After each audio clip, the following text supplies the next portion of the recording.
नमस्कार मित्रों, हिंदी मातृभाषा में आपका स्वागत है। मैं प्रियंका मिश्रा आज आपके साथ द्विवेदी युग का अध्ययन करेंगे। सबसे पहले हम जानते हैं कि द्विवेदी युग को जागरण सुधार काल भी कहा जाता है। डॉक्टर नगेंद्र ने द्विवेदी युग को जागरण सुधार काल नाम से अभिहित किया है और इसकी समय अवधि 1900 से लेकर 1918 मानी है। आचार्य शुक्ल ने भी द्विवेदी युग को नई धारा द्वितीय उत्थान के अंतर्गत रखा है और इसकी समय अवधि 1893 से लेकर 1918 मानी है। अब हम द्विवेदी युग के कवियों को देखते हैं। तो सबसे पहले हम बात करते हैं श्रीधर पाठक की। श्रीधर पाठक का जन्म हुआ है 1859 में और इनकी मृत्यु हुई है 1928 में।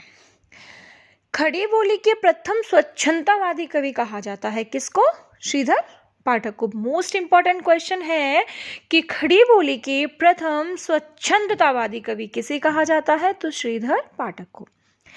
श्रीधर पाठक ने ब्रज भाषा में मौलिक काव्य कश्मीर सुषमा की रचना की। कब? 1904 में। श्रीधर द्वारा लिखे गए कुछ अनुदित काव्य हैं जिसमें आता है, सबसे पहला है एकांतवासी योगी। एकांतवासी योगी का है 1886। इसका जो मूल कवि है वो है गोल्ड स्मिथ और उसकी जो रचना थी हर्मिट, उसी का श्रीधर पाठक ने एकांतवासी योगी का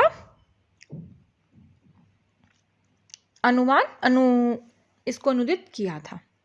अच्छा, अब इसकी याद कैसे रह जाएगी? तो याद ऐसे रह जाएगी कि गोल्ड के लिए हर कोई मिटना चाहता है, मतलब हर मिटना चाहता है और ना गोल्ड को कहाँ रखते हैं हम? एकांत में रखते हैं। तो गोल्ड स्मिथ की है, खड़ी बोली की थी, है ना। गोल्ड स्मिथ की खड़ी बोली में किया है गोल्ड स्मिथ की हर्मिट और एकांतवासी योगी, मतलब एकांत में हम गोल्ड को रखते हैं और हर कोई इसके लिए मिटना चाहता है, मतलब हर्मिट। दूसरी आती है गोल्ड स्मिथ की ही है जो ना ब्रज भाषा में इसका अनुवाद किया है। तो ब्रज भाषा में है डेजर्ट विलेज और उसका इन्होंने किया है उजड़ ग्राम। देखो ऐसे कर लेंगे कि विलेज है ये गोल्ड स्मिथ की ही विलेज है। विलेज में कैसा उजड़ उजड़ सा रहता है ना ग्राम, और विलेज भी है तो ग्राम उजड़ ग्राम लग जाएगा। ये कब की है? ये है 1889 की, ये ब्रज भाषा में। और गांव के लोग क्या करते हैं? ब्रज भाषा ही बोलते हैं। फिर से गोल्ड स्मिथ की आती है खड़ी बोली में ट्रेवलर, ये है शांत पथिक। अब ऐसे कर लेना कि देखो 1902 है इसकी रचना का टाइम। देखो अगर आप यूजीसी नेट की तैयारी कर रहे हैं तो डेट तो आपको लेके चलनी पड़ेंगी सबकी। यूजीसी क्या, आप तो टीजीटी पीजीटी में भी डेट पूछता है।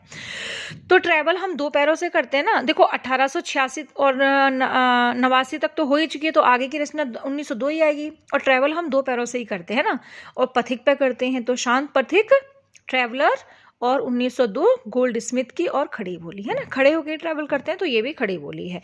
आगे आता है कि इन्होंने कालिदास का ऋतु संहार किया है, ऋतु संहार नाम से ही किया। देखो ये क्वेश्चन मेरा गलत हुआ था जिसकी वजह से मेरा पहला नेट मतलब फर्स्ट अटेम्प्ट नहीं हो पाया था। तो ऋतु संहार दो लोगों ने लिखी है, एक तो जगमोहन ने लिखी, एक श्रीधर पाठक ने। जो जगमोहन की वो पूरी रचना जो है ना वो ब्रजभाषा में ही है, और श्रीधर पाठक ने जो लिखी है शुरू का इनका ब्रजभाषा में, बाद में ने खड़ी बोली में लिखा है। तो इनका ऋतु संहार खड़ी बोली में ही माना जाता है, फिर ये याद रखना है, ठीक है। तो इनका क्या है? ऋतु संहार श्रीधर पाठक ने किसका किया है? कालिदास का। ये ब्रजभाषा प्लस खड़ी बोली है तो खड़ी बोली ही आता है ज्यादातर। आगे देखते हैं कि श्रीधर पाठक की खड़ी बोली में मौलिक कृतियां निम्नलिखित हैं। खड़ी बोली की हैं ये, इतना ध्यान रखना है क्योंकि इसकी ब्रजभाषा की 3 रचनाएं शायद और खड़ी बोली की काफी सारी हैं। सबसे पहले वनाष्टक, देहरादून, भारत गीत, जगत सच्चाई सार, स्वर्गीय वीणा, धन विजय, संध्याटन और गुणवंत हेमंत। इसका है वनाष्टक की कोई डेट है नहीं, देहरादून 1915 है, भारत गीत 1928 है, जगत सच्चाई सार इसकी भी कोई डेट नहीं है, स्वर्गीय वीणा, धन विजय, संध्याटन, गुणवंत हेमंत 1900 है। देखो 2 रचनाएं देखो, एक तो है भारत गीत श्रीधर पाठक, एक है भारत भक्ति रामचरित उपाध्याय, ठीक है। और क्या था? संध्या सुंदरी और संध्या अटन, संध्या अटन और संध्या गीत, 3 संध्या के ऊपर है। संध्या सुंदरी आ जाए तो निराला जी, संध्या अटन आ जाए तो श्रीधर पाठक, और संध्या कांकली 69 का जो है वो भी उसका ही है, निराला जी का। और संध्या सुंदरी हो गया, संध्या अटन हो गया, संध्या गीत जो महादेवी वर्मा का है। आगे आते हैं, आगे है कि श्रीधर पाठक द्वारा ब्रजभाषा में रचित 2 हैं, लिखा है ना, एक है कश्मीर सुषमा चारकी है और मनोविनोद 1882 की है। आगे है श्रीधर पाठक ने एकांतवासी योगी की रचना लावनी या ख्याल शैली में की। देखो एकांत में हम क्या करते हैं, ख्यालों में खोए रहते हैं, तो अगर इसका पूछना किस शैली में है तो एकांतवासी योगी की रचना है ख्याल शैली में। और शांत पथिक की रचना रोला छंद में। और वैसे भी जो पथिक होता है ना, मतलब रोड होता है, इस पर रोला चलते रहते हैं ना, रोड बनने के लिए रोल सा चलता रहता है, तो शांत पथिक किसमें है, रोला छंद में। इंपॉर्टेंट है, ऐसे क्वेश्चन देगा तो वहां फंस जाएंगे। आगे है ये हो गया। अब आते हैं महावीर प्रसाद द्विवेदी, ठीक है, बहुत इंपॉर्टेंट है, इनको बहुत अच्छे से पढ़ना है क्योंकि इन्हीं के नाम से इस युग का नाम द्विवेदी युग रखा गया है। क्वेश्चन ये आरपीएससी में पूछा भी गया है कि मतलब किसके नाम से द्विवेदी युग रखा गया है, तो उसमें हजारी प्रसाद द्विवेदी थी और महावीर प्रसाद द्विवेदी थी। मेरे दोस्त ने ये क्वेश्चन गलत किया था, उसने हजारी प्रसाद द्विवेदी लगाया था, तो इसमें महावीर प्रसाद द्विवेदी आएंगे ना। तो फिर आगे आता है महावीर प्रसाद द्विवेदी का जन्म 1864 में हुआ है और इनकी मृत्यु 1938 में हुई है। इनका जन्म रायबरेली के दौलतपुर गांव में हुआ। आचार्य शुक्ल ने लिखा है कि हम पंडित महावीर प्रसाद द्विवेदी को पद रचना की एक प्रणाली के प्रवर्तक के रूप में पाते हैं। महावीर प्रसाद द्विवेदी ने गद्य और पद दोनों के लिए खड़ी बोली में सामान्य बोलचाल की भाषा को प्राथमिकता देने की वकालत की। महावीर प्रसाद द्विवेदी के अनुदित और मौलिक लगभग 80 ग्रंथ हैं। इनके काव्य संग्रह इस प्रकार हैं। देखो ये इंपॉर्टेंट है कि अगर पूछा जाए, कभी कभी ऐसी रचना पूछ लेता है कि इन्होंने कितनी रचनाओं को लिखा है ना, इनके कितने ग्रंथ हैं, तो ये याद रख लेना, महावीर प्रसाद द्विवेदी ने लगभग 80 ग्रंथों की रचना की है।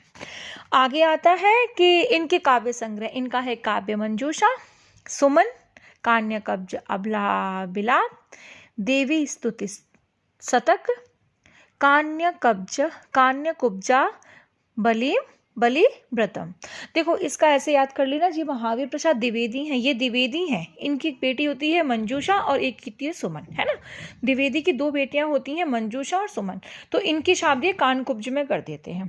कानकुब्जा अबला बिलाप, है ना, कानकुब्ज में कर देते हैं। वहां देवी की स्तुति होती रहती है।